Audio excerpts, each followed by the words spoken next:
C'est une rencontre qui est partie à 100 à l'heure avec les Stéphanois à l'action en compagnie de David Elbuik et ce ballon qui vient flirter avec le poteau de Michael Landreau. Michael Landreau de retour des îles Féroé, ramené cette nuit du côté de Saint-Etienne en voiture par Pierre Repellini. Attention à ces Nantais justement qui mettent le feu ici devant la cage de Jérémy Janot. Capou avec Yapi Yapo, la colère d'Elibop avec ses ballons qui voyagent devant le but de Janot.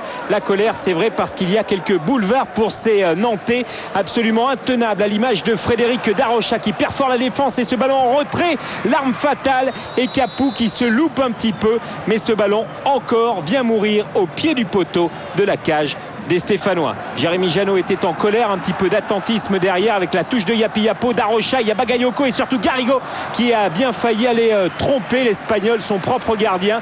La vigilance est là pour Jérémy Janot et les minutes filent dans cette première période. On va revoir les Stéphanois, la touche de Garrido et puis ce centre de Pascal Feindouno. Il y a Delumeau de la tête en retrait, il y a surtout la reprise manquée de David Elbuik. Deuxième occasion nette pour le jeune attaquant stéphanois élu joueur du mois d'août. Il a été tout simplement congratulé et ovationné par le public, mais déception pour Elibop parce que il n'y a toujours pas le moindre but à se mettre sous la dent. Nous voici désormais en seconde période, début de seconde période, le centre sur la tête de Bagayoko et l'arrêt sur sa ligne de Jérémy Janot. C'était tout simplement la 46e minute, retour des vestiaires. Regardez, occasion incroyable pour l'avant-centre Bagayoko qui n'a marqué qu'un seul but depuis le début de ce championnat. Les Nantais toujours entreprenants avec un coup franc de Savino et la tête de Delomo.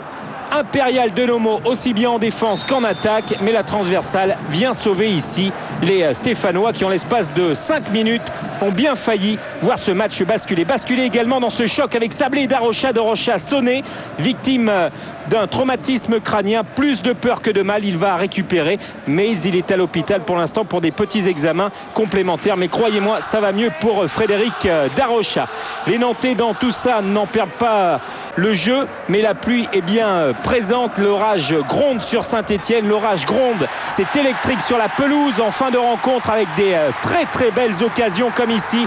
Feindouno piquionne, un 1-2 magnifique, mais malheureusement pour Piquionne, ce ne sera pas un troisième but après son doublé magistral face au Paris Saint-Germain au Parc des Princes lors de la dernière journée.